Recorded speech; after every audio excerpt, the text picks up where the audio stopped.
tell you things are bad? Everybody knows things are bad. It's a depression. Everybody's out of work, or scared of losing their job. The dollar buys a nickel's worth. Banks are going bust. Shopkeepers keep a gun under the counter. Punks are running wild in the street. There's nobody anywhere who seems to know what to do, and there's no end to it. We know the air is unfit to breathe, and our food is unfit to eat. We sit watching our TVs while some local newscaster tells us that today we had 15 homicides and 63 violent crimes, as if that's the way it's supposed to be. We know things are bad, worse than bad. They're crazy. It's like everything everywhere is going crazy, so we don't go out anymore.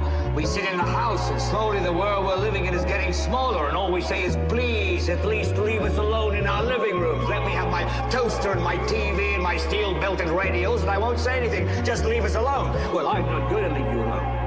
I want you to get mad.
Peace.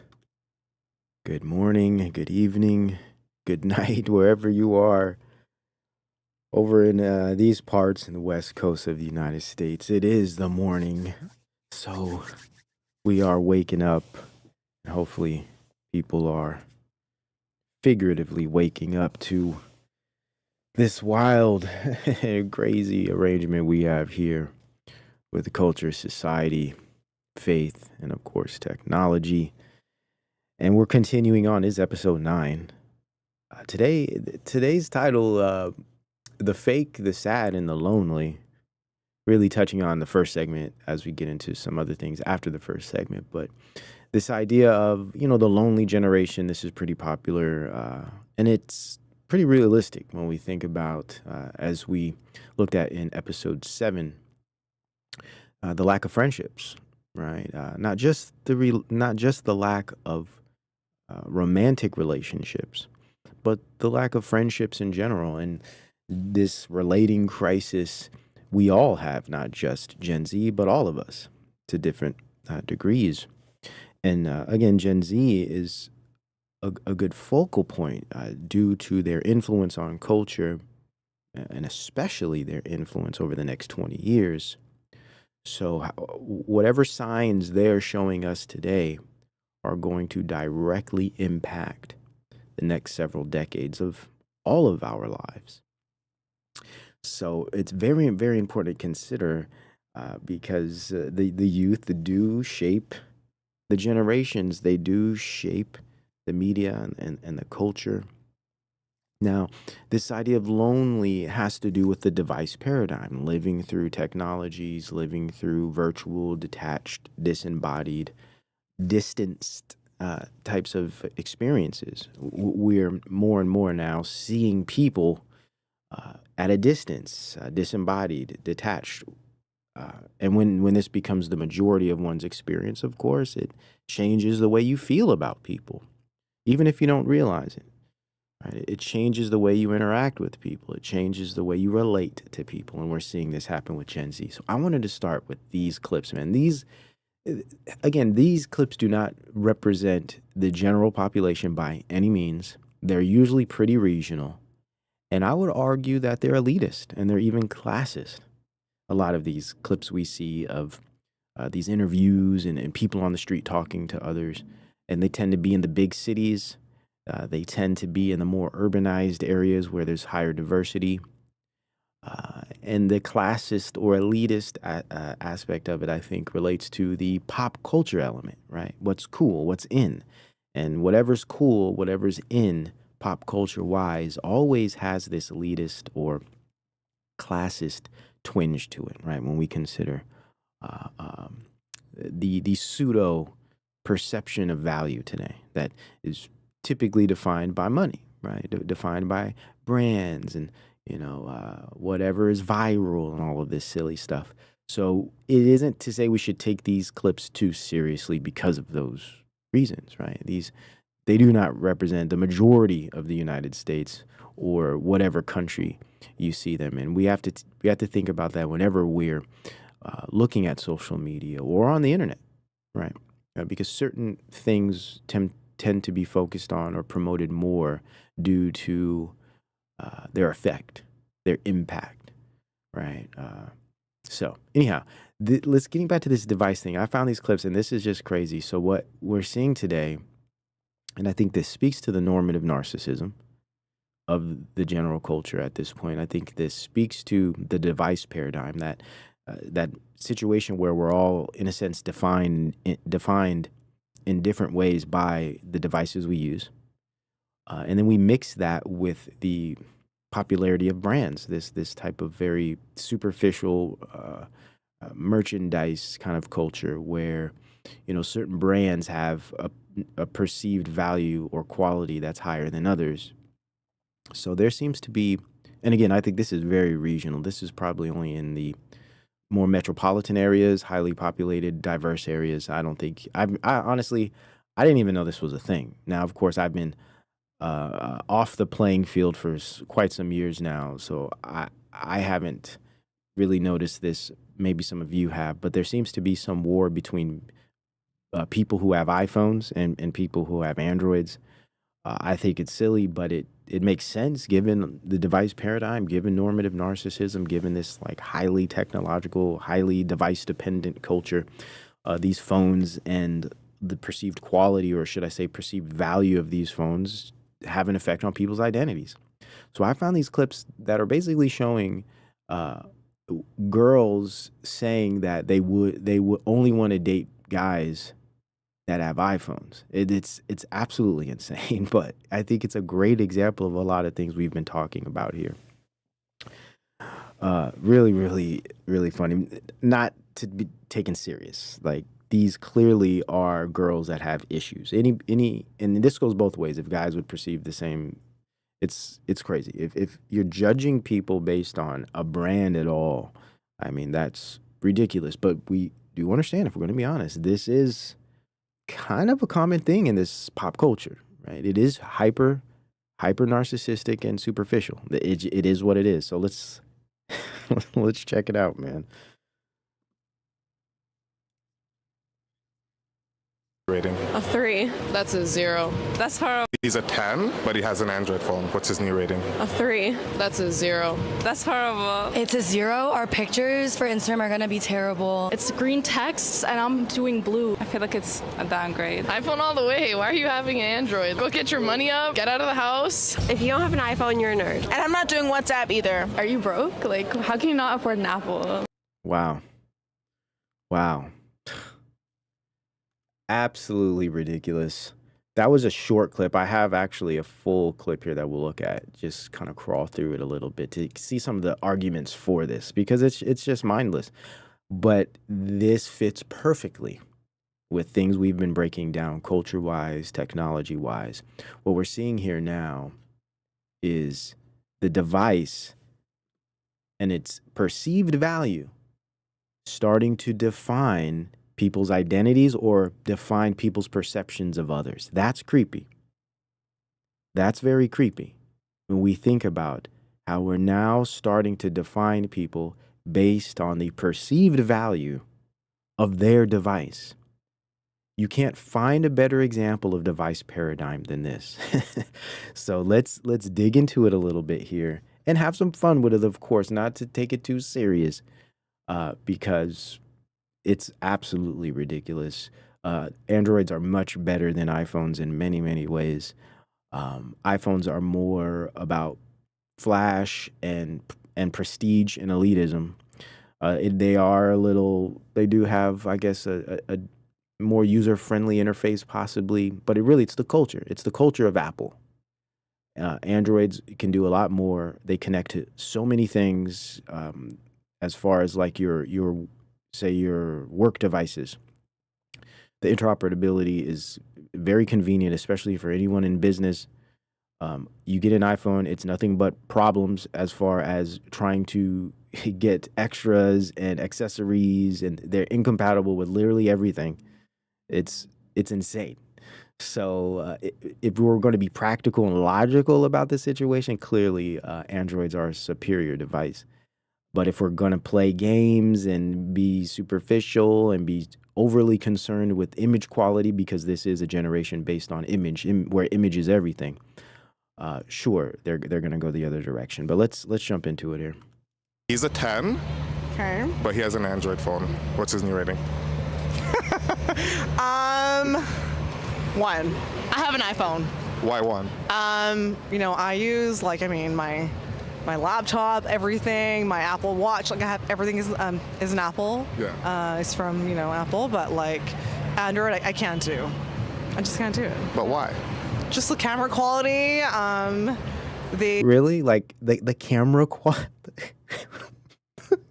the camera quality is going to make you change how you perceive value-wise a person? Now I understand these are these street interviews. They're playing this up. They're in front of a camera. It's not going to be sincere and fully authentic. They are playing it up a bit. But still, this is a thing, I guess.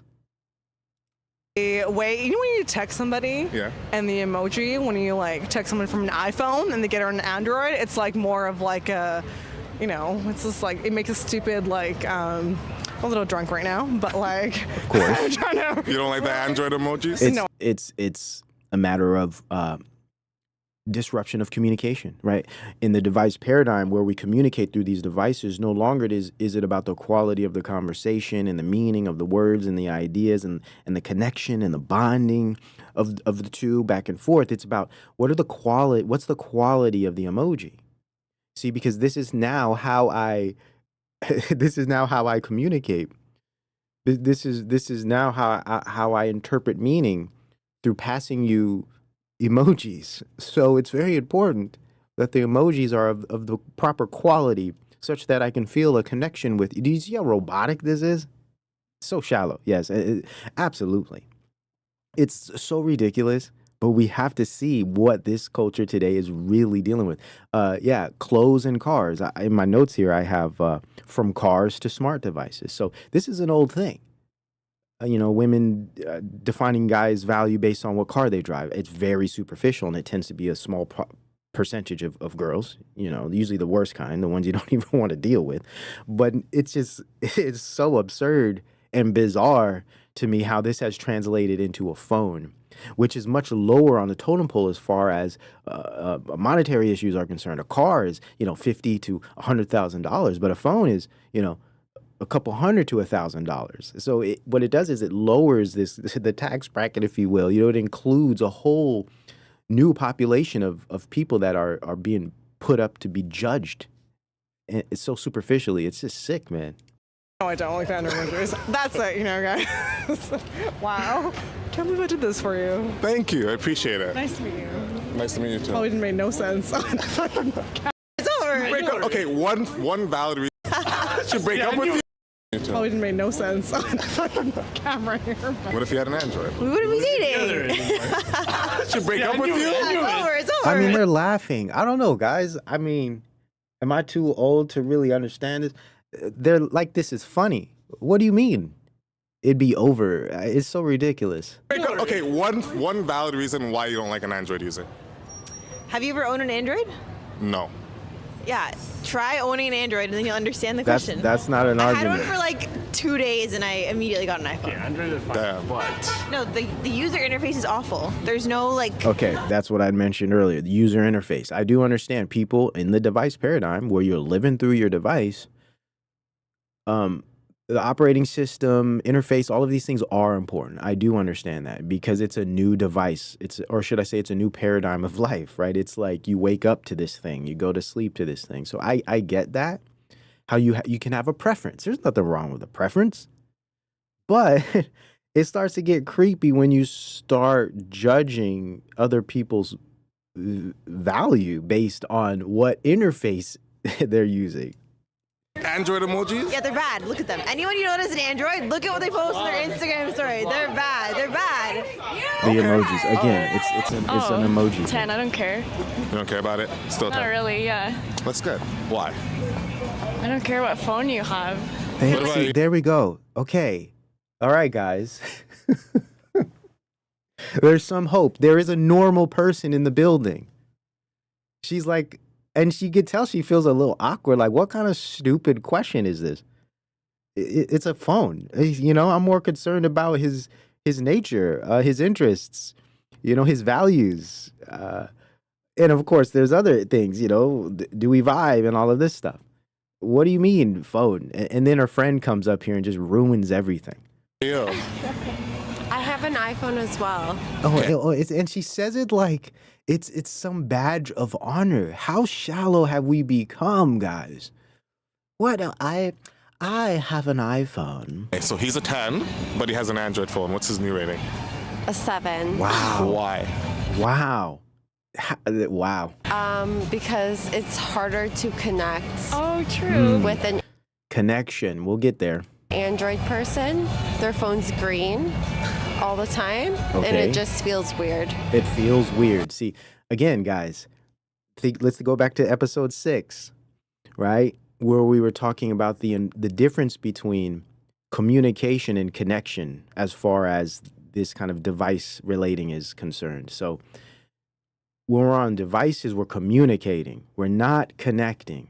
Now, I do understand when we get into definitions, they can be nuanced, but I'm focusing on connection having to do with something that's a little deeper than just transaction of information.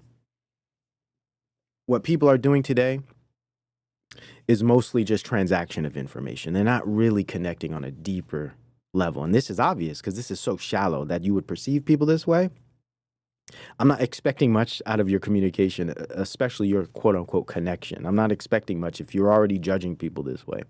So it's interesting how they're like, it's hard to connect. Of course, because you're only seeing connection and communication through a perceived value or quality of a type of technology.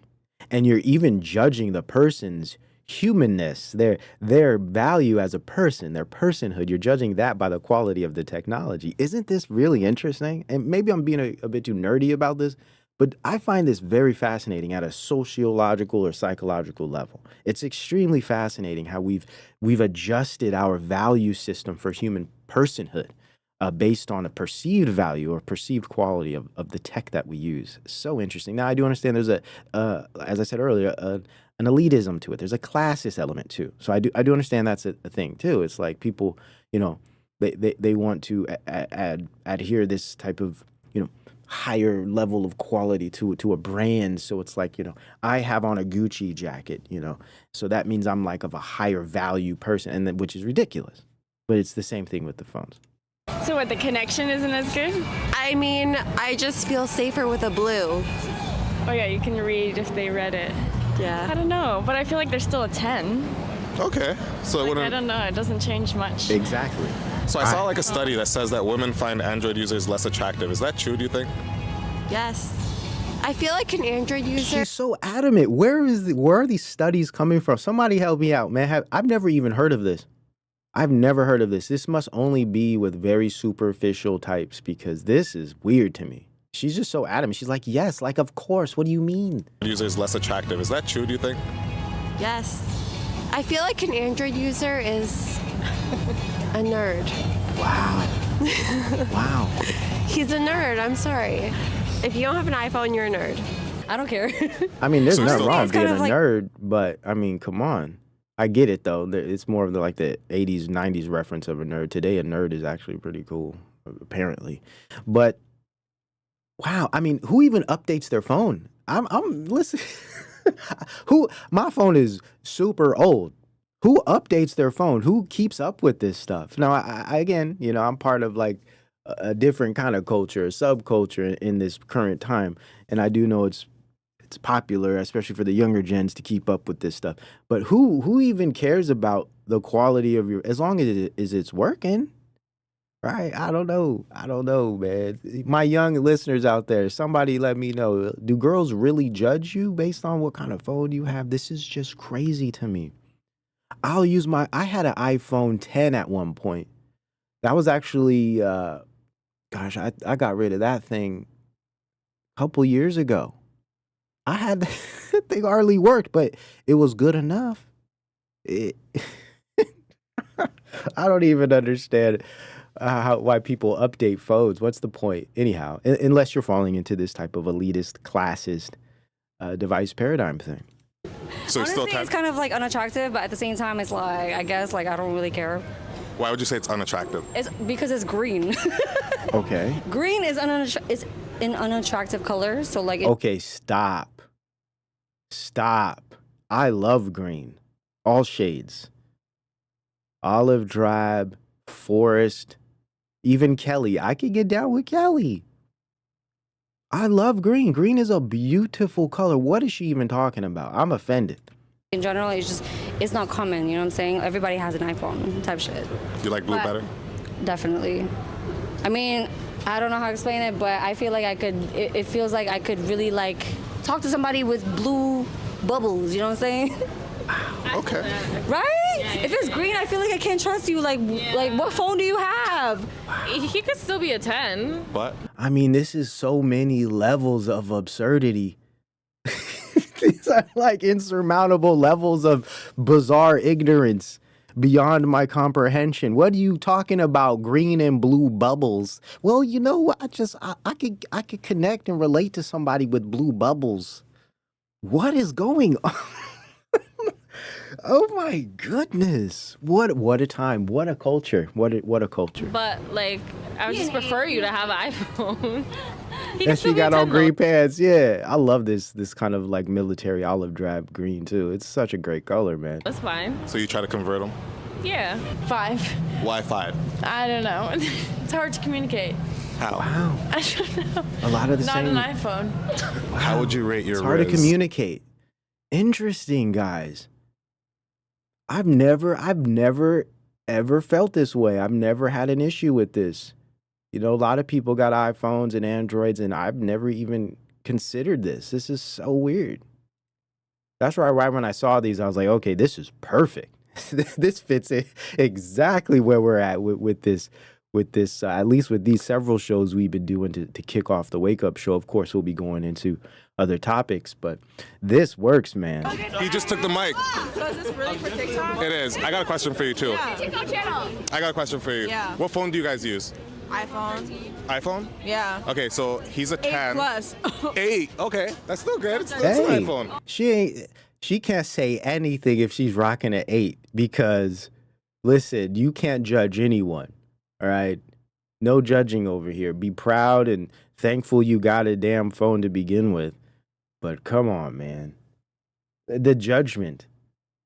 It's absolutely crazy. So I guess it doesn't matter how old it is. It's all about if it's an i. And this whole Apple culture is so powerful. I think that's what a lot of this is too. It's this elitist culture of Apple. It got us people in a headlock, I guess. Oh, no. I'm on a budget. Okay. We used to He's be a human. 10. He's a 10, but he has an Android We phone. used What's to his be new rating? human. A 0. You lose. Wow. Why? He has an. She's a winner. He Huh? has he's a 10, but he has an Android, and I said 0 because Because I don't understand the emoji language. Nah, but I don't understand the emoji language. Because see, we don't speak English anymore. We speak emoji. Right? So you're speaking the wrong emoji language. Wow. And the emoji language. Nah, but I don't understand the emoji language. I don't understand it. Because of the emojis? It's box with a question mark after box with a question mark. I don't have time for that. I asked them for a picture of it, and then they can't even send a picture because they're on Android, so forget it. Forget it. And I'm not doing WhatsApp either. So if my boy over there had an App Android wars. phone, Straight up app wars, man. This is how deep it is.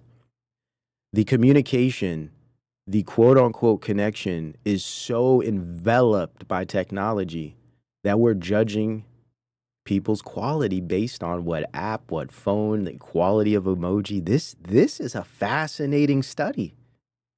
Intense and deep academic studies can be done with this kind of stuff. Someone's going to do it eventually. Would that change anything? I don't remember what his phone was, to be honest. Was it Android? I think it was an Apple. Oh, it was Apple? Yeah. Well, that's good. I really thought he was with you. No. Yes. Shout out to Worm. Shawana, good to see you, sis. Worm says emojis are the new hieroglyphics. And that's, yeah. That's a good way to put it. It truly is. People of the future, I'm like, yeah, these 21st century humans started shifting from general conversations on telephones and in person face-to-face to these new types of, they call them emojis, but they remind us of the more ancient hieroglyphic language of the Egyptians. Maybe my riz would have been better if I felt like he wasn't with you. You weren't. Oh. I feel like you weren't 100% transparent. No, Like, he that wasn't with feedback. me. Okay, so like, how was his res though? It was okay. Like, if you had to give it 1 to 10. On TikTok. If you had to give it like 1 to 10. Oh my gosh, I can't. All right, let's keep it moving, man. I just wanted to show you guys that this is a thing. Okay, this is a thing. Now, speaking of devices and social media in general, there's like everything else today, hot and cold, nothing but confusion. Check this article out here, just as evidence, and I have many of these, so it's not like I'm just cherry picking one article. There's tons of these out there that prove with evidence smartphone, social media use, and youth mental health. Okay, so there's definitely a detrimental result here. So evidence from a variety of cross-sectional, longitudinal, and empirical studies implicate smartphone and social media use in the increase in mental distress, self-injurious behavior, and suicidality among youth. There is a dose-response relationship. Wow. And the effects appear to be greatest among girls. And I think this is because girls probably spend a little bit more time in the social media spheres as far as comparison, right? They probably spend more time comparing themselves. And also they probably spend a little bit more time doing back and forth socializing as well, because girls tend to be more social, especially the younger ones. And they tend to have more pressure on them when it comes to appearance, right? Opposed to men or young boys. So this is fascinating. Social media can affect adolescents' self-view and interpersonal relationships through social comparison and negative interactions, including cyberbullying. Moreover, social media content often involves normalization and even promotion of self-harm and suicidality among youth. High proportions of youth engage in heavy smartphone use and media multitasking, with resultant chronic sleep deprivation, and which I think leads to a lot of our health issues, and even things like depression and brain fog and confusion, sleep deprivation caused by blue light and being on your phone till 3 a.m, right? You're not going to sleep well, especially if you do it every day, and then you wake up and you look at your phone again, right? And negative effects on cognitive control, academic performance, and socio-emotional functioning. Clinicians can work collaboratively. Okay, we don't got to go into it too much, but this is PMC PubMed Central, Canadian Medical Association Journal. Really good article here. But then, then we see this, right? It's just like, wow, the confusion is deep. Then we see stuff like this. About teens and social media use rise in homes across the U.S., but a new study shows we may not need to worry so much. WIFR reporter Alyssa Kelly dives into the research, which shows the interactions on social media may be a mood booster. It's something that I spend a little bit too much time on. 95% of all teens use social media, but many question the impact, positive or negative, all that screen time has on the mental health of the young people in our communities. With things like TikTok or Instagram, like it can be an addiction. I was in the Army and it gave me a chance to call my family and friends. New research from UW School of Medicine and Public Health shows smartphones may actually help teens feel better. Wow. At least in the moment, smartphone use can have a positive effect on adolescents. It can have this sort of mood management effect. But research associate Matt Minnick says that benefit seems to be short-term. We found the biggest effect was actually listening to music or audiobooks. That had the biggest mood boosting effect. And that's what people probably do least, especially young people that are scrolling through endless social media. They're not listening to audiobooks, bro. And he says we may only be touching the surface of what social media will and won't do for our children. This study really drives home how complex the reality of the situation is. We're often told that phone use is bad. There's more and more evidence that that's just not really always the case. Yes, Jennifer, absolutely. She says, highly recommend amber tinted glasses, not just ones billed as blue blocker, but look clear. Actually, amber tint. Yes, I have one by my bed. I have a pair downstairs. I have a pair here for when I do really long editing sessions. The amber tinted ones, they're like orange. Yeah, those are very, very good. I even have a red pair. They're red tint for when, if I'm on my phone, you know, before bed, I use the red tint ones. But yeah, very, very good point. There are ways to protect your eyes for sure. Like things like Spotify and listening to podcasts or relating to people really does help me a lot and is super beneficial for me. In Rock. Very good point. I'm the same. Passing Traveler says the only tool I use in my phone is YouTube and browsing. No Facebook, no X, no Instagram, no TikTok, no apps that program me. I think this is probably the safest way to go, and it's a little more old school, definitely more low tech. And I do understand YouTube has shorts, but what is it? Yeah, shorts. But I don't make shorts. I don't use them, though I know they can be useful, right? Especially if we want to reach that demographic of young people that tend to use a lot of shorts. I do understand the advantages of making shorts, but yeah, I don't ever touch that stuff ever. So yeah, I think this is a much safer route. Long form content, whether it be audiobooks, podcasts, etc., educational stuff, music. Right, I use YouTube for music too. I have a lot of playlists for music and stuff that I play when I'm studying or reading, and browsing. Definitely browsing for research, right? So I think that's definitely more low tech, more old school, and safer for you, right? Especially in these times, we're all using devices, we're all in information daily, right? So it is good to be aware of what style and type and environment of this type of device, technology, etc., that you're putting yourself in. Alyssa Kelly, WIFR News. Researchers say a lot of information about kids and smartphones is based on surveys and may not always be accurate. Yes, of course. Of course. Okay, let's continue here. Now, let's get some input here for those with kids and those who are younger or not younger and may be struggling with some of these this effects of device paradigm.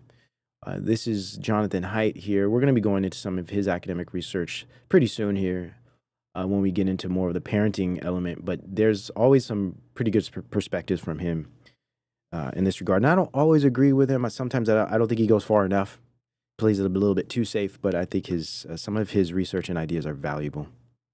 For sure. It shows how a community. 1, no smartphone before 14. You can give them a flip phone. You send them out.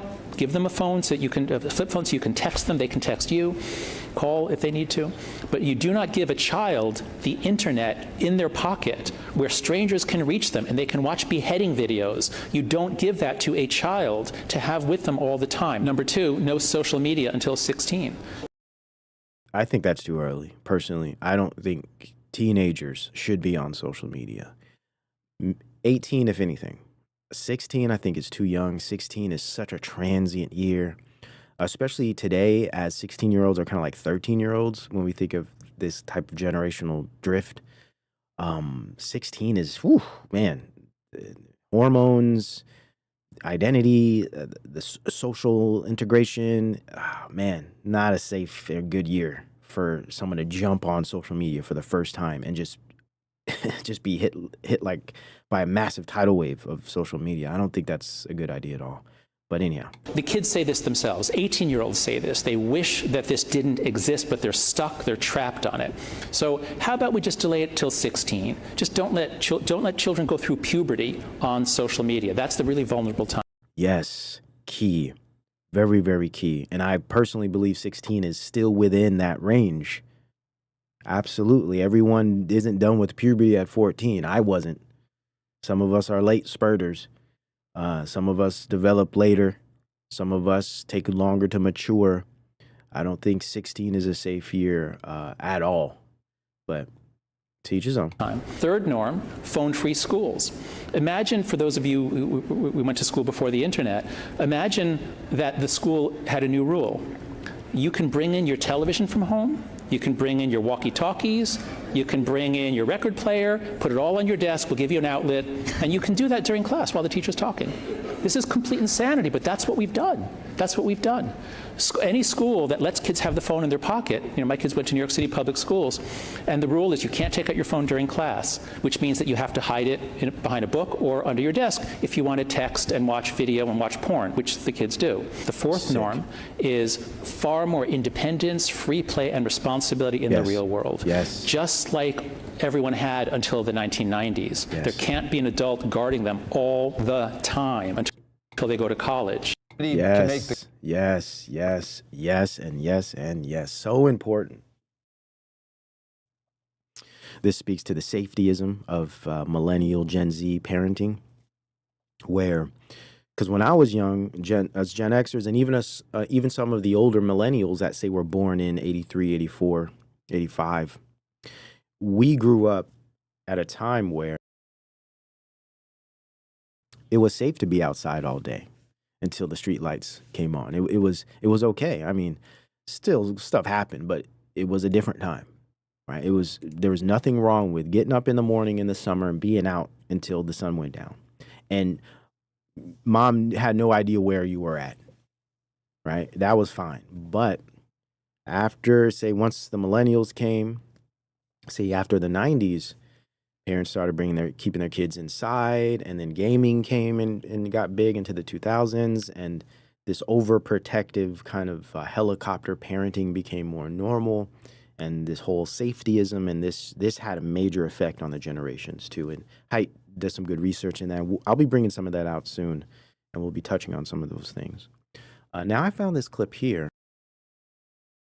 Very interesting clips, like spoken word, I guess, from a young girl here, Gen Zer, and it's kind of like a spoken word poetry, if you will, of self or of the phone, the smartphone, and I think it's called "It Was the Damn Phone" or something like that. I thought it was pretty good.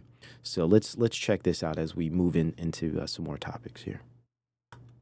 I think our parents were right. It was the damn phones. We laughed when we were children, hearing it's that Snapgram and Insta Chat and Face Talk. They didn't understand. They couldn't even say it right. We thought we knew better than them. They didn't know what it was like having a world at the tip of our fingertips. We scroll through the trash so much we have headlines tattooed on our skin, wires for veins, AI for a brain, and they may not have understood, but they were right. It is the damn phones. A drug in my pocket dependent on stimulation, but can we blame us? We were but children when they were given. We didn't know how to stop it. If I added up all the hours I spent on a screen, existential dread and regret would creep in, so I ignored this fact by typing away. And it's not like I can throw away my phone. It's how we communicate. It's how we relate. It's the medicine that is surely making our souls die. I used to say I was born in the wrong generation, but I was mistaken, for do I not do everything I say I hate? When I look in the mirror, I see a ghost staring back. I try not to think too much about who I would be without technology. The character behind my phone screen has become self-aware, almost worse than being naive, for I know it's poison, but I drink anyways. We used to be scared of robots gaining consciousness, a lie by the media companies to distract us, as to not ourselves become conscious of the mess they created. We are the robots, we are the product, so I sit and I scroll and I rot and repeat. Sit and scroll and rot until my own thoughts are what is being fed to me on TV, until my own feelings are wrapped up in celebrities, until my body is a tool of my political identity, and so I sit and I scroll and I rot. And so I post on the internet how the internet has failed us so that I may not fail my internet presence. I think our parents were right. It was the damn phones. Bars. Yeah. Heavy. That was heavy. Heavy and honest, right? Heavy and honest. holding no punches, being accountable, right? I like that, especially from this younger generation. It's a rarity in any generation, I guess, but it's even nicer to see it from the young ones. And to add to that, let's see. Check out this here. I thought this was a helpful clip, edifying regarding phone addiction, kind of building off of what she was saying there.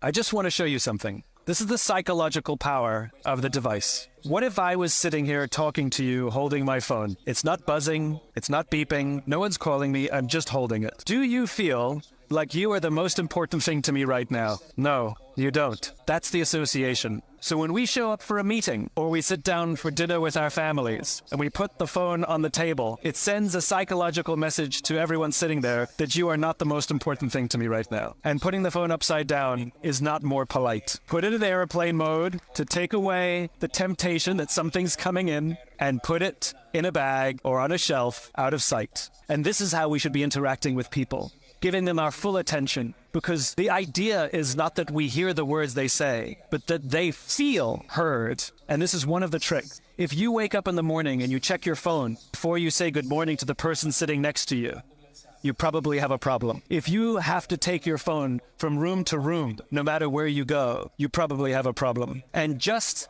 like any recreational drug, the more you practice leaving it away. For example, if you go out for dinner, you don't need 4 telephones. Leave one at home, leave one in the car. You have one with your spouse, it's fine. If you have a client meeting, leave it in the car, leave it in the bag, never take it out. And it becomes easier and easier. And you find it easier not to be sucked in by the fear mongering as well. So like any addiction, it just takes a little work.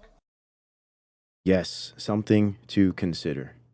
Definitely something to consider. I love this clip. I've showed it before on the Future Shock podcast. I think maybe last year, but had to bring it back because it fits perfectly with this topic that we're digging into here. Now, I found this clip here, and I thought it was pretty interesting to give a contrast, to probably shed some positivity on it. All isn't lost. There definitely is some movements of more low-tech behavior in the Generation Z. Check this one out. A public health hazard earlier this year, and the Adams administration continues to consider banning cell phones in schools. But Hannah Klieger reports some students are trying to beat their own addictive behavior to technology. A group of teenagers are spending time in a park, laughing, crafting, just talking. It's only unusual because there isn't a single smartphone in sight. They're part of a small but growing group of Brooklyn students who formed the Luddite Club, named after a 19th century movement opposing industrialization. During COVID, I kind of looked at my screen time and I was like, wow, I'm spending more than half of my time awake on my phone. Something needs to change. The group gathers in Prospect Park every Sunday. It was formed at Brooklyn's Edward R. Murrow High School and has since expanded to other schools. Amanda Hannah McClear was a teacher at Murrow when she began to notice how many of her students were struggling with tech addiction. Well, I had been called a Luddite for years, and it was not used in a positive way. It was very much derogatory. Luddites are often seen as anti-progress, backwards. What is a Luddite? Someone who is against the abuse, not the use of technology. One day, a student named Ava Dela Cruz showed her videos of her weekly gatherings with Luddite friends, a group she joined after she felt herself spiraling after the pandemic. Bro, now I'm suddenly in high school and I'm about to be in college, and my life basically, I feel like it escaped me completely. They have different interests, attend different. That's such a powerful statement. I think a lot of us can relate to this, not just Gen Z, when we think of, especially when we think of, say, 2020 to 2023. It's a blur. It's a blur because life was, for the most part, very limited as far as the physical spaces and public events, etc. And just the inundation of all of the nonsense they were throwing at us through screens, etc. It does seem like a short period was a blur, just a flash in the pan, if you will. So it's a powerful statement. I think it speaks to the power overall of the device paradigm in general, and the importance of us recognizing that and salvaging what we can with regard to the other aspects of life, the physical world and real connection. different schools, but share their commitment to kick their phone habit. McClear was so inspired by their self-awareness that she quit her teaching job and jumped headfirst into making a documentary about them, co-produced by Dela Cruz. When there's no phones around at a Sunday meeting, they are drawing, painting, singing, dancing, writing. They do everything that teens should be doing. They hope to release the film next year, but also launched a scavenger hunt featuring landmark Brooklyn institutions. I agree, Cranston. Luddite sounds derogatory. I know they're trying to appeal to a real historical movement that had similar sentiment, but I agree Luddite is a pejorative term today, and it's something we would always, or we should stay away from, those of us who want to live more low-tech lives, those of us who want to critique hyper-technology, those of us who want to critique this type of integration we're going into, singularity, transhumanism, etc. Luddite is definitely a negative and derogatory term, and it's used as a pejorative. It makes us seem like there's something wrong with us, like we're not up to the current times, and we're not down with progress. And I'm assuming they didn't realize this in the making of it, of course, but yeah, I agree with you. As a way to get young people to put their phones down and spend dancing, writing. They do everything that teens should be doing. They hope to release the film next year, but also launched a scavenger hunt featuring landmark Brooklyn institutions as a way to get young people to put their phones down and spend some time together, at least for a while. In Brooklyn, Hannah Klieger, CBS News, New York. Yeah, shout out to Brooklyn, man. That was beautiful. I love stuff like that. You know, all isn't lost. You know, there is definitely pockets of hope for sure. Now, I found this clip here, and this relates. This is more about parenting. It's more about children, younger children, bringing up younger children and media. And I can't remember when this was. Sometime a few years ago, we were talking about like safe media for babies, and not necessarily babies, but let's say toddlers. And I have a list that we'll be returning to some of that stuff eventually, but I have a list of shows that are like a no-go zone, like things you never show to a child in its developmental stages of, say, 2 to 7. And one of the main shows was CoComelon, which is a type of MK Ultra production, if you do the research, and if you see the design, the color palettes, it's highly stimulating. You want to keep very stimulating media away from young children, especially ages between, say, 1 and 4, because this creates all types of negative neural pathways. It could cause ADD, ADHD, and all types of other behavioral and psychomotor issues. So I saw this, and it was disturbing. It was very disturbing because I know what this child is experiencing. I know what they're experiencing. It's a type of mind control that they can't fight against. So this is a clip, and parents are passing this around like it's cute. It's become some type of trend, like most of these silly trends. It's kids' reactions to CoComelon soundtrack. So right when they hear the soundtrack, look at this reaction. It's creepy. Now, this relates to what's going on with Gen Z and the teenagers with their response and reaction to social media, right? It has to do with something it's doing to our brains that translates into how we relate to each other in reality, etc. But check this out, man. See how he just jumped up like that? See, this guy came running. He came running when he heard the track.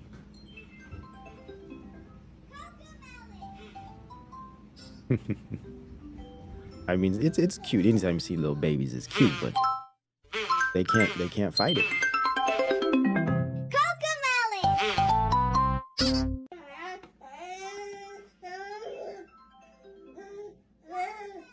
You're like, what? What?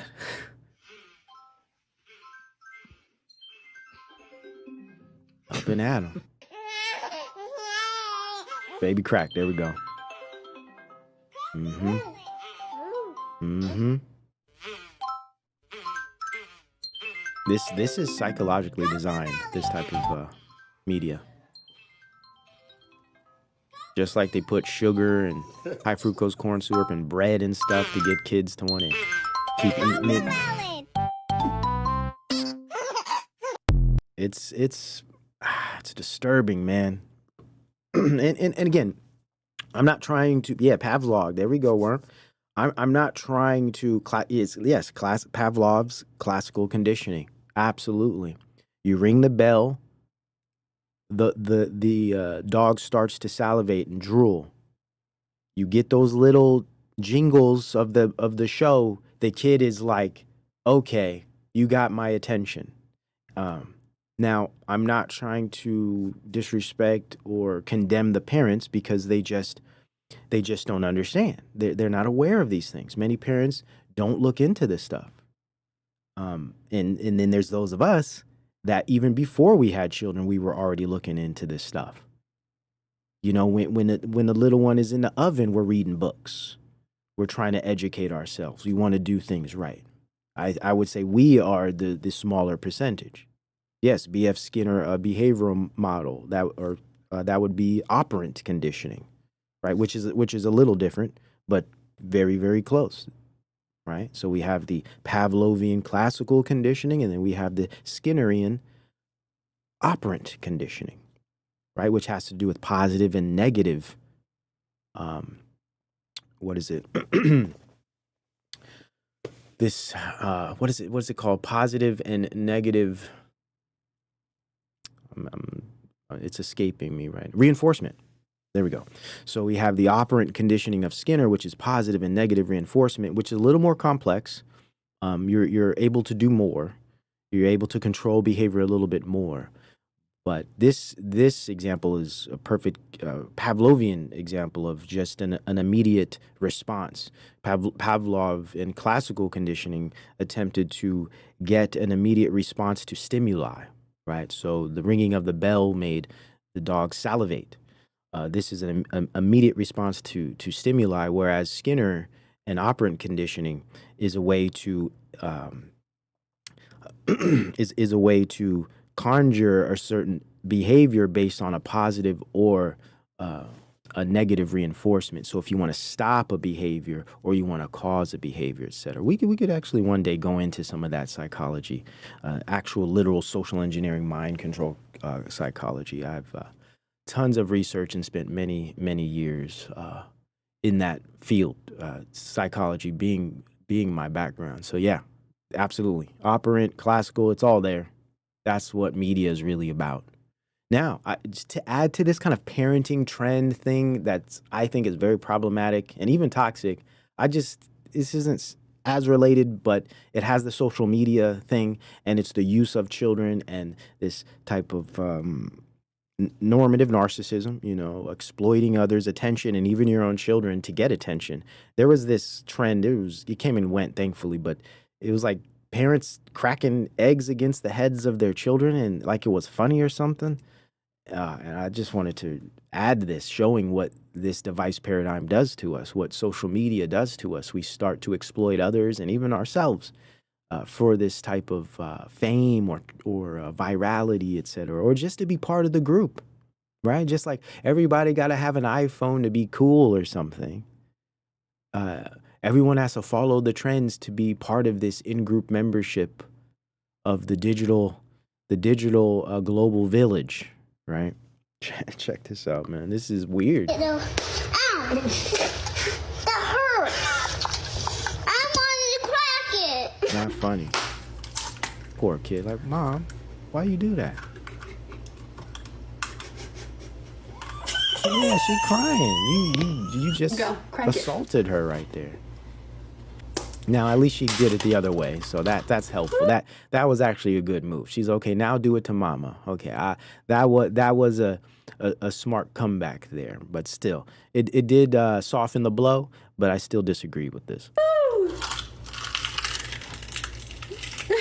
Yeah, the looks. They look. It's almost. It's a feeling of what's the term? It's like it's deception, but it's almost if like you've been like the parent turns on you in a way. It's like a child's not going to expect a parent, especially if there's a good attachment. Maybe one day we'll get into attachment theory. I think that's very important. Betrayal. There we go. Thank you, Black Savant. I don't know why I'm missing words today. I don't know if I slept very well last night. I had a lot on my mind. But yeah, betrayal, right? It's a type of betrayal. Because especially if there's good attachment with a parent and child, where there is high expectation, or not high expectations, but stable, consistent expectations of the child on the parent, where the child knows what to expect from the parent. This creates a stable and healthy child. And then something like this occurs where the child is struck, and does feel pain, and it's out of nowhere, and the parent doesn't even react to it like it's okay. The child's going to be like, wait, it's a conflicting emotional and physical sensorial feeling. It's like, wait, you've just harmed me in a sense because it hurts, but then I'm not seeing any reaction by you other than maybe a laugh. So you're laughing because I'm in pain. That does something to a child's mind. That's very confusing, and it is child abuse. I agree, Zigzag. It's subtle, but it is child abuse. Yeah, rejection is another good term. Betrayal, rejection, right? You never want a child to feel that, right? This is how unstable and different types of whether it be fearful or avoidance, all these different types of attachments, this kind of behavior causes. Now, I understand this is just one situation where they're doing it for social media, but it's still very problematic. Not subtle. Yeah, it's not very subtle as far as the act, right? For sure. But this creates a type of distrust in the child or confusion. Right? Why would you want to do this? Why would you want to do that to your little baby? Just doing it for the gram. I remember when this came out, I was so it bothered me deeply. It deeply bothered me because I just seen the reaction from the children. It's like, why are you doing this? Okay, let's continue. Ow. That hurts. Yeah. Are you okay? No. Look, she was really upset. She was like, I don't want to do this anymore. I don't want to be on camera. This is no longer fun. And you're laughing at my pain. Now, this doesn't fully relate to the earlier segment, but it does in that this is an example of what happens to us through these devices and these paradigms of virtuality and the idea of virality and fame and clout and content creation, is that it causes us to disrespect each other in ways we probably wouldn't have done prior. Like, she would have never done this to her child if she didn't see it was some trend online. And I understand some people might think it's not a big deal, but it is. Especially if the child is not expecting you to do something like that and you don't explain to them what happened. And then they have to go figure it out and deal with it with a very immature, underdeveloped emotional state. 3, 4, 5 years old, 2, 3 even. And they have to go wrestle with that in their own mind. That's trauma. It is. So this is what social media does. It like this, their relationship, mother-child relationship, has been altered based on the mother's preoccupation with gaining some type of attention through the screen. She's exploited the child for that. I think this is a cause. This is caused by social media.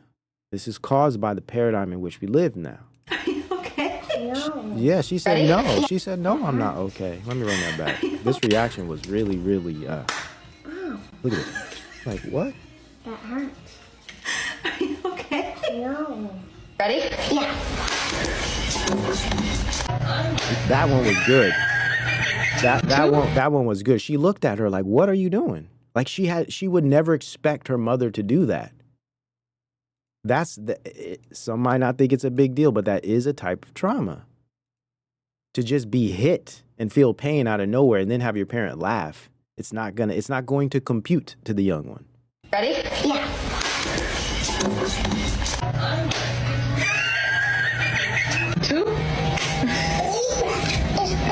Do you see how their countenance immediately shifts?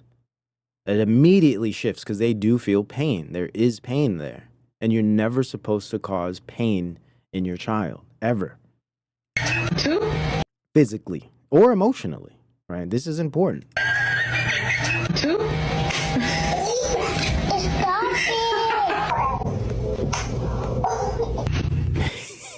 I'm assuming he did it back. That was good. He's like, now let me try. Very good word. It's startling. There we go, Del. Good to see you, by the way. Appreciate the help with the words today. Startling. Yes, a perfect term. Perfect term. Let me try.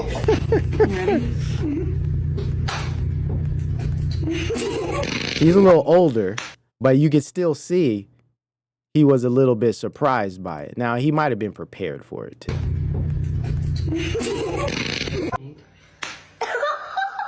So, he's a little older, so it's even though he could be hiding his discomfort, it's a little different with the older kids. Okay, this ain't even cool. Not with the Down syndrome child, man. That's wrong. I don't even want to see that.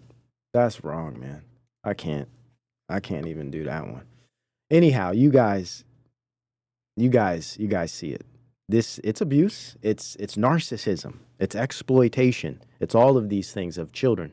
And this is caused by the way we have changed our relationships and our respect and our ability to, consider others' feelings, right? We lower. Red flag. There we go. Flag on the play. Yeshua, good to see you, sis. Right? We lower the quality of those relationships and bonds. Yeah, it's scarring. It's definitely scarring. Now, this one, to kind of build on the show today, this one's very, very interesting. A really good clip here. Check this one out. Think of it this way. I, until about a month ago, was the youngest person on staff at the school I work at. I'm elder Gen Z. I will be 24 this year. I'm one of the first generations to grow up with the internet my whole life and reach adulthood. I've had a Tumblr since I was 6. My cousin set one up for me and then went and died, so nobody was watching me on there. I've been in AOL chat rooms. I had a MySpace account. I have been online much longer than I should have been, and much longer than most people in my generation have been. Most parents don't realize that if their kid posts a publicly available photo of outside their house, somebody who wants at their kid could reverse image search that image and find their kid. I don't even like saying that you can do that because I don't like giving people more ways to do evil things. But I think someone has to say that to maybe wake up some people. My entire life is on Facebook. Parents generally just don't realize how accessible this stuff is. You have all these smart TVs, right? They connect to the internet. How many parents are completely unaware of what Twitch is and how accessible things that children should not be watching is on there?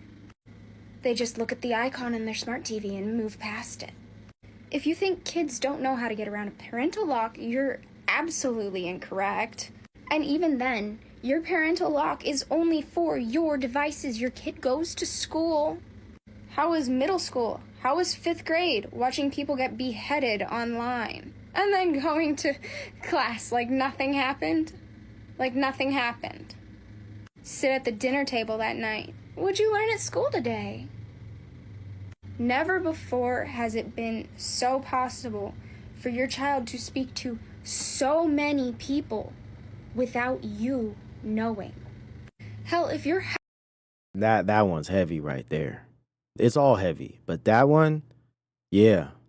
And that goes across the board, not just for parents and their children, but for spouses on this social media stuff, yucking it up. We have no idea who is in contact, who is, all of this. It's not a good thing. House has ever been sold online. A kid simply taking a video in their bedroom and posting it online could yield Google search results of their location. How about the local park they go to with their friends? Or their school, which can also be found reverse image searching.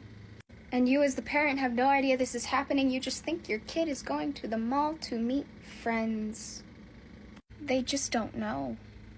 And then you have ageism at play because people my age are saying, hey, something's wrong here.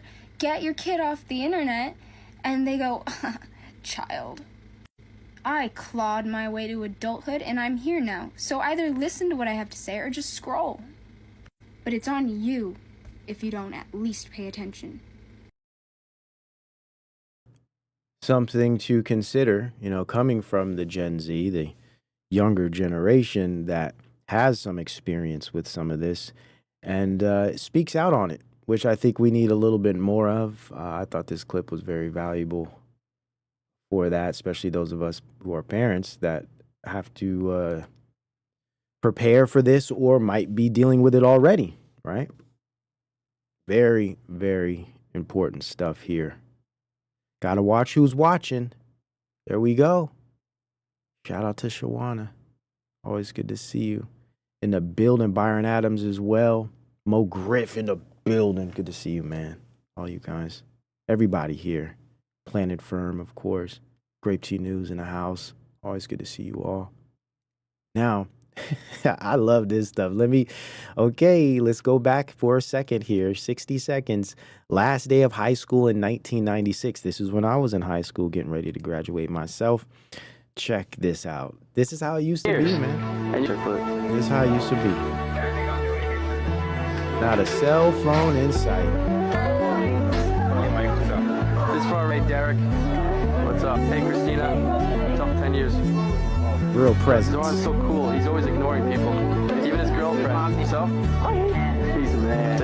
Again. Oh. This is Stacy looking at the Hey, Forte. For our reunion. All right. Say hi. Hey. There you go. Hi. What are you doing with your life now? Going to college. Yeah, I think about how, because I was here. I was one of these kids. I think about how, all of us were operating day to day with nothing in our head outside of what we experienced yesterday, the day before, and the years up to that point. Maybe the books we read and the handful of TV shows we watched. We didn't have our whole brain just stuffed with so much content and ideas and images. And our identity wasn't spread all over the internet communicating or at least accessible by other people we didn't know. It's not like we didn't have this consciousness, this self-consciousness of the world having access to who we are and we have no control over it. Because that's what social media is. When you have a social media and you're putting yourself out there to the world, I mean, everyone has access to you. People are writing comments, judging you, all these things. It's this new type of self-consciousness that social media and devices give the young generations that's very debilitating. It's exhausting, right? There is this level of exhaustion, and then there's the info glut of keeping up with everything, and then you add scrolling, which just made everything a whole lot worse. We didn't have all of that in our head. None of that was there. We were a completely different type of being in that regard. And I can see how much has changed because though I was one of these kids with that clear head, with that safe feeling of I only know and people only know me who are in my localized community, people I've known for years, I've made bonds, I've made relationships, kind of more stable in my identity. I see the change to now where myself and everybody else, all of our minds has so much stuff in it. There's just so many more things to consider now. And there's so many new distractions that takes us away from this presence we used to have. Kids on some program, exactly. We're watching this at our reunion. Yes.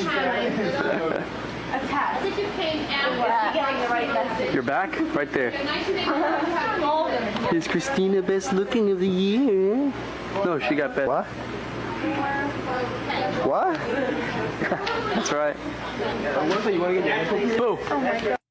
Notice how shy people are to be around a camera. I remember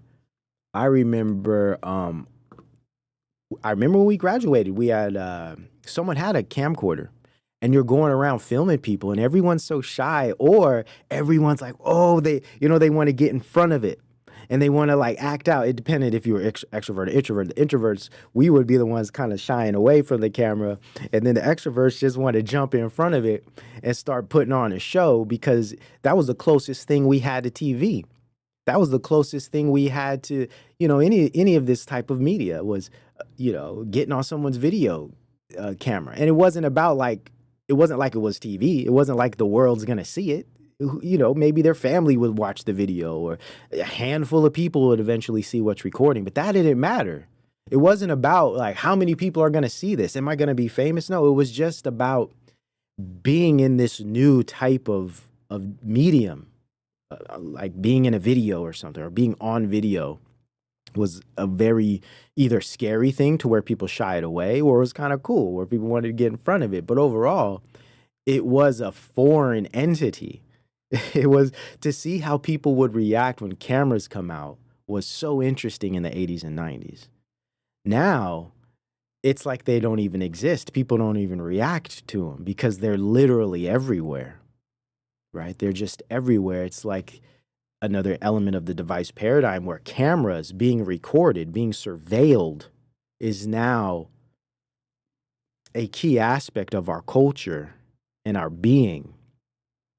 No one questions surveillance and just everyone having a camera or the potential of anyone filming you at any time. Anyone taking a picture at any time. Now, for me, it's extremely uncomfortable. Anytime I see someone pulling out, I'm always ducking and getting out. I hate being filmed or, I've always been this way. But for most people, it's not even an issue. That's just where we're at now. And I love looking back and thinking back and how things were and comparing them, contrasting them to how things are today, and then projecting out into the future and seeing how this is going to affect the younger generations, and then applying this new type of technology, say singularity, biodigital convergence, etc., and then projecting out even further, seeing how these new types of fourth and fifth industrial technologies are going to be connecting us at a biological level and how things are going to be in that way. It's just very, very interesting and fascinating to look at things at such a scope, right? To be able to go all the way back to the 80s where someone with a camera was like, whoa, he got a camera, especially a camcorder. If you got a little, what was like these like snapshot cameras, that was something. But if someone has a camcorder, it's like, whoa, whoa, where you get that? It's like a big deal. Anyhow, let's continue with this. The devices. Another clip here from Height. Fine, because they had flip phones. They weren't online all the time. Gen Z is not fine. You propose 4 reforms in your book. 1, no smartphones before high school. 2, no social media before age 16. 3, phone-free schools. And 4, far more unsupervised play and childhood independence. Bullying reaches a peak in 7th grade. To give kids a smartphone in 6th grade and let them have a social media account, this is the absolute worst time to get on social media. You said, life on these platforms forces young people to become their own brand managers, always thinking ahead about the social consequences of what they choose to post. Things are not done for their own sake. Rather, every public action is some degree strategic. 9 hours a day is what American kids are now spending on their screens. This is no way to go through puberty. This is no way to grow up. Would you support saying, yes, I think that kids shouldn't have a smartphone till high school. They should have a flip phone. Would you support it? Yes or no? Her reaction is just gold. She's like, no, no way. Like that's asking too much. You're asking too much now, man. A little bit too much. Can't do it. Sorry. Because they grew up with it. So they can't even imagine. They cannot even imagine. Now let's go a little further with it. And let's consider AI now being a part of this, as we've touched on in several episodes recently. So it's not just the device that's taking us away, separating us. It's not just the screen, getting us focused on the image quality of things, right? As they said, I can't date someone with an Android. Could you imagine the quality of the pictures, the images? And it's like, whoa, well, damn, is image quality and screen culture defines life today, right? So it's so important that you have good quality camera because that's what people live through, the image quality, the virtual experience. The virtual experience and the image quality is is more important than the quality of the human presence and the physical being and the physical experience of someone. So your physical presence, your physical being, and the physical experience of you is less important and of a lower quality to me than the image quality and the virtual experience of your device that I have with you. Our virtual experience through emojis and passing each other images and posting on social media so we can be judged by billions of people, that's quality. That's where the value's at. That's more important to me than the quality of your human presence and your physical presence and the physical experience of you and the inherent being of you as a person. That's not as important. That's basically what these people are saying. It's so interesting, right? The image quality. And then we just it's hard to connect. It's hard to communicate because we're having issues communicating and connecting because you have bad emojis and texting is different. The interface is different, blah, blah, blah. It's just so interesting to me, right? It's like this, it's the convenience and pattern of the device, right? We live and judge through the convenience and the quality of the pattern of the device. The pattern. Interesting, right? Now, let's add AI, which adds a whole other level to this. Adding AI to this now separates us even more because the whole connection and communication itself is taken out because people are now communicating and connecting with AI. That's creepy. Creepy stuff. Let's talk about AI and say art, I think, as a good example. Because art, for me, creativity is a part of our image in God, right? God created us. God created the world. God created all things. So we, as designed and built in his image, are creative too. So creativity in our life, I think, is so important. It's a big part of how we communicate with each other, how we express ourselves, how we make posterity in history, right? As Warren mentioned earlier, hieroglyphics, and we could think of sculptures and just the art itself. It creates moments in time. It's expressions of individuals, but it's also representations of entire peoples. It's the way that we understand history. It's the way that we understand humans. I mean, anthropology, the study of culture, is rooted in many cases, if not most, artifacts that tend to be creations of the peoples, right? So creating things as a human being is so important, so important.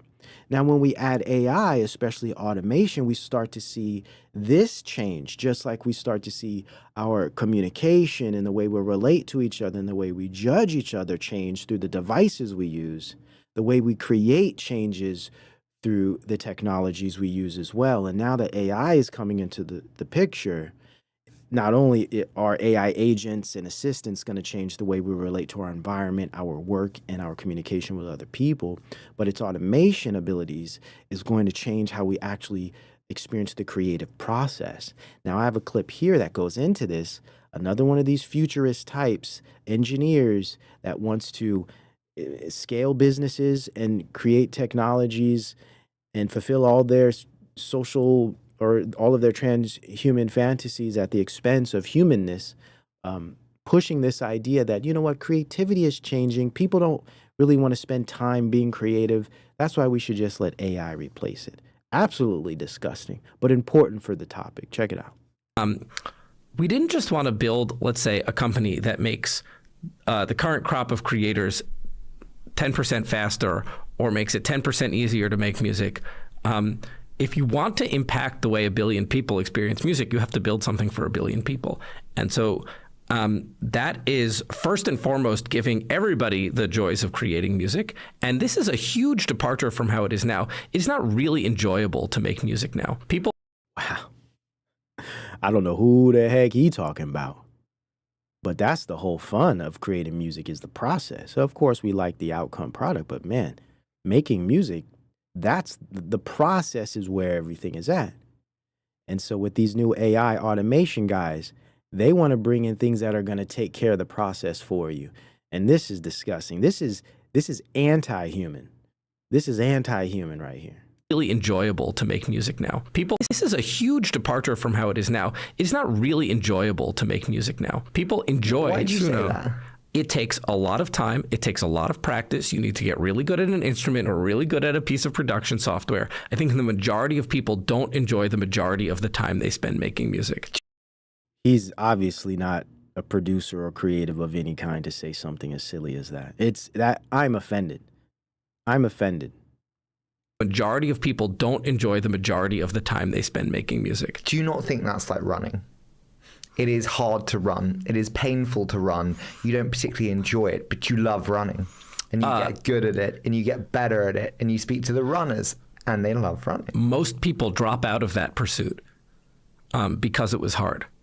And so I think that the people that you know that run, this is a highly biased selection of the population. Man, I'm lightweight getting upset over here. I want to jump through this screen. Listen, man, this is the type of attitude, the futurist, technologist attitude that wants to literally replace human being and doing with their devices and their technologies. This is the attitude that creates weak, unstable, insecure, drone-like generations of people. These are the most dangerous people on earth, at least amongst them, right? Dangerous. These people and their views are dangerous. Now, to build on that, here's Stability AI, another one of these types. CEO Prem Akkaraju says 10 years, most films and TV will be generated rather than rendered, and there will be 20 times as much content to watch. Yes. Of course. So someone mentioned people, Gen Z they rather be stimulated by content than stimulated by relationships with their friends. Absolutely, that's true. Now let's take that 20 times further with this kind of stuff. I think if you fast forward to 5 to 10 years from now, the vast majority of film and television and visual media as we know it today is not going to be rendered, it's going to be generated. And in fact, in Avatar, there were certain shots, that took 6,000, 7,000 hours of compute time to render one single frame. Thousands of hours. Wow. That literally can be reduced down to minutes now. What is the most dramatic change we're going to see in film and TV 10 years from now as we see digital superintelligence? What's the craziest vision of what we're going to see in entertainment? I think we're going to see on the magnitude of 5 to 10 to 20x more content being created. I think we're going to see a variation of time where it's going to be a 2-minute, like you said, you may want to have 20 minutes before you go to bed, you want to see a movie, you'll have different type of time signatures. And I think that you're going to have an explosion of content creation, an explosion of number of artists in the world. Man, listen. And there's this show here and all the work I do on the main channel as well on the Future Shock podcast with years of incremental research and ideas and concepts presenting how this is going to develop and turn out, as well as how we can build cultures that work in opposition of this type of future. We need to maintain some type of culture that lives outside of this crap. Because as far as these people are concerned, they want everybody. They want our kids. They want our minds. They want it all. They want it all. Could you imagine? I mean, we already see Hollywood is dying because of streamer culture and TikTok and scrolling. Next, movie making in general is going to be gone. Right? And then I just think back to Blockbuster and Friday night, movies. And all of that. I found this meme here. I thought it was great. Check this one out. Because we have to remember the importance, even though, of course, MK Ultra, social engineering and media, Hollywood, etc. But it was still part of our upbringing. It was still part of our culture. And it isn't to say that there wasn't an independent arm. It isn't to say that there wasn't some people out there making low budget stuff and having fun being creative and creating an industry of their own. That always existed. Those industries are not to say they'll vanish, but goodness, everyone will be so consumed by all of this generated content, will people even be interested in human creations? I think there will come a point where the pendulum shifts, possibly, but it's really hard to know. Check this out. I like this one here. Damn. Dad, what was Friday night? Friday night, one video game, one movie rental on the way to pick up your Pizza Hut like?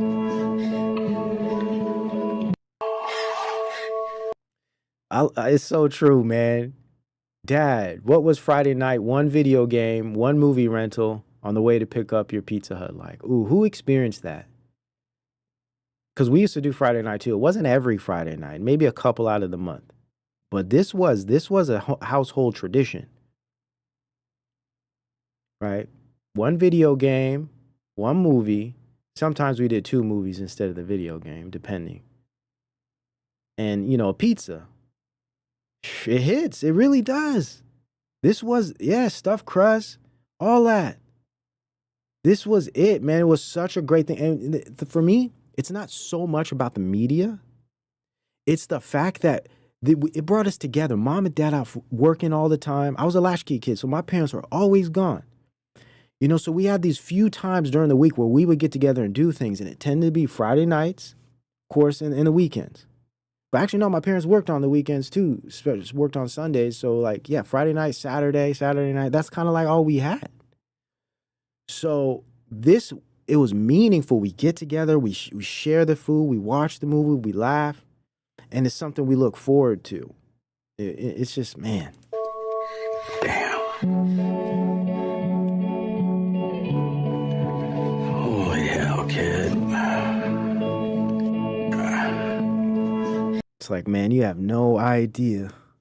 You have no idea. It was simpler times, you know? And then I found this clip here of Kevin Bacon kind of referring to this, being a Hollywood actor and knowing the changes happening as far as automation, etc. So I'm just coming out of the movies. I saw that movie, Strange Darling. Fantastic. Wow. What a flick. I mean, acting, directing, all around. So cool. That's the 3rd movie that I've seen this week. I also saw Blink Twice. Zoe Kravitz. Wow. Zoe, you're a director. That was banging. And the acting from the men, from the women, everybody. I'm not sure so what good. he's And right referring before to. that, I saw the Alien movie. What's it called? I can't remember what it's called, but loved it. Scary as hell. You know, you just when you think Straw you don't Hat. need a new Yeah, Alien Mountain movie. Mike's. Mountain Mike's and Straw Hat.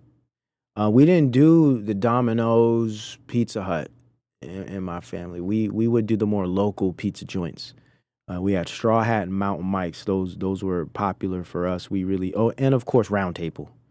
We love Round Table, and we did a Little Caesars. I know it's controversial, but I was a big Little Caesars fan. I did like the jumbo crust. I was a Little Caesars fan. Yeah, we actually did Little Caesars pretty often. That was a special one there. Yeah, good times. Oh man, it was good. Fede Alvarez, congratulations. Listen, I'm not a critic, okay? Oh, Meadows Video. We did have Meadows Video. Yeah, and we used to go to the lower budget, and we had a mom and pops we used to go to too. We had a mom and pops video shop we used to go to, where we would get a lot of the kung fu movies and the karate movies, because it was owned by a very old elderly Asian couple, and man, they had all of the good stuff. So we used to go there, and I watched all the movies in that place. But yeah, we had Meadows. Hollywood came a little later, Hollywood Video. We actually didn't go to Blockbuster a whole lot, to be honest. When I was little, Blockbuster maybe was when I was a little older, but back then, childhood, yeah, we definitely were going to the more local spots. We did have a Meadows as well. Yeah, wow, brings me back. Meadows Video. I haven't heard of that in so long, man. Yeah, I'm not saying this because my opinion is of any value when it comes to movies and what you're going to like. But what I'm saying is that going out to the movies is a very special experience. Okay, so in this one, he's referring to going out to the movies opposed to renting movies. I want to make that clarification there, which is also something we used to do. Not as often. We would go to the theater maybe once a month, but definitely once every couple months, depending on the year. Because some years there was especially in the 90s, in the 90s for movies was crazy, 80s too. So now that I think about it, yeah, I probably went to at least a movie a year. Or I mean a month. But we were going out to the theaters too, and it was cheap. We would go to the matinee, right? So $2. Where I was from, $2 movies, and popcorn was cheap. So we would go to the matinee, $2 entry, and you get a popcorn for like $1.50, and my mom would always bring all types of stuff in. We just fill up the purse, with drinks and snacks and stuff. Or we would go to the liquor store before and get some snacks, some candies.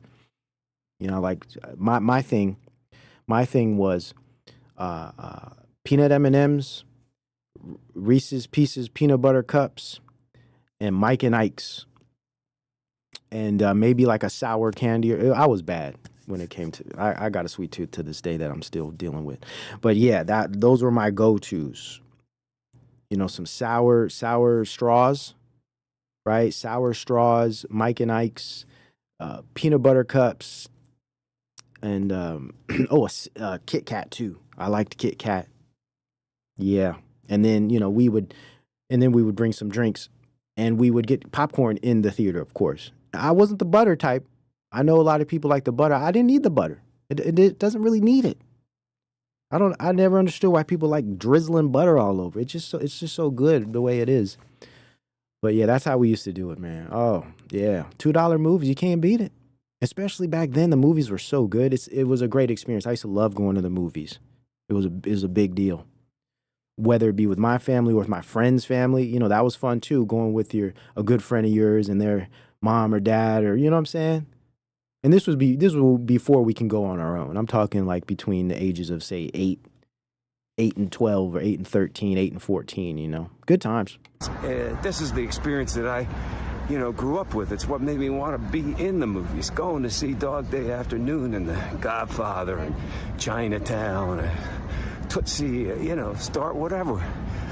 It's a really great thing to go and share that experience with. A guy stopped me in the bathroom and said, "Wow, man, what'd you think of that movie?" I said, "That was crazy." What up? That was an experience that we shared. So, yeah, it's cool to stay home and watch things for sure. I'm all about it, I love my shows. Every once in a while, I go to the movies. It's cool as hell.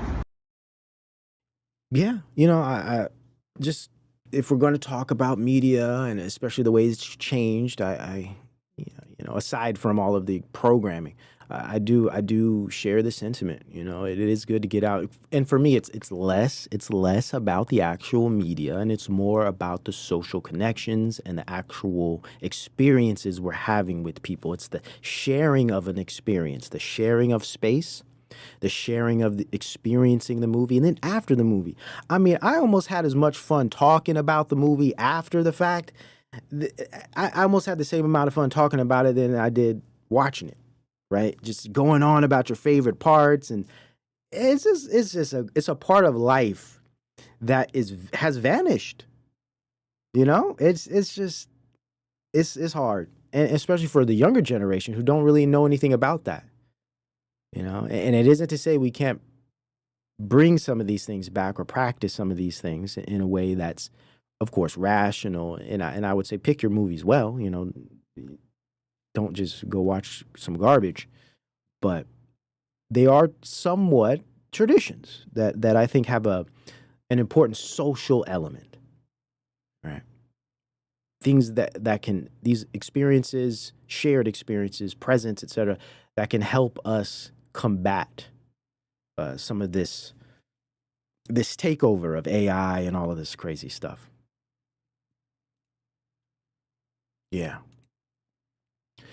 So yeah, I think that's good for today. I think let's end there. That was a good place to end, and we'll get back at it next week with episode 10, and we'll be jumping into some new content, some new topics as we have some fun here at the Wake Up Show. So I appreciate you guys. I love you guys. For those interested in the Future Shock podcast, I'll see you Friday for Future Shock Fridays, where we go into more interesting things and goings on of our current times. So I appreciate you all. Thank you for being here. Shout out to the mods. Shout out to everyone in the chat. I hope you found this edifying. I hope you found value in this. And if you did find value, I appreciate all of the support. You can donate, you can subscribe, you can like, you could help produce the work here. Help produce the show by becoming a Patreon or becoming a local or just donating to the show. All help produce the show however you see possible. Any amount counts, right? So I really thank you guys and appreciate you guys and all the tips for allowing this to happen and keeping it going. So thank you, and I'll see you guys soon. On the end of the show, as always, by saying all praises to the Most High God. In Jesus' name, amen and shalom. I don't have to tell you things are bad. Everybody knows things are bad. It's a depression. Everybody's out of work, or scared of losing their job. The dollar buys a nickel's worth. Banks are going bust. Shopkeepers keep a gun under the counter. Punks are running wild in the street. There's nobody anywhere who seems to know what to do, and there's no end to it. You know, the air is unfit to breathe. Our food is unfit to eat. We sit watching our TVs while some local newscaster tells us that today we had 15 homicides and 63 violent crimes, as if that's the way it's supposed to be. We know things are bad, worse than bad. They're crazy. It's like everything everywhere is going crazy, so we don't go out anymore. We sit in the house, and slowly the world we're living in is getting smaller, and all we say is, please, at least leave us alone in our living rooms. Let me have my toaster and my TV and my steel-belted radios, and I won't say anything. Just leave us alone. Well, I'm not going to leave you alone. I want you to get mad.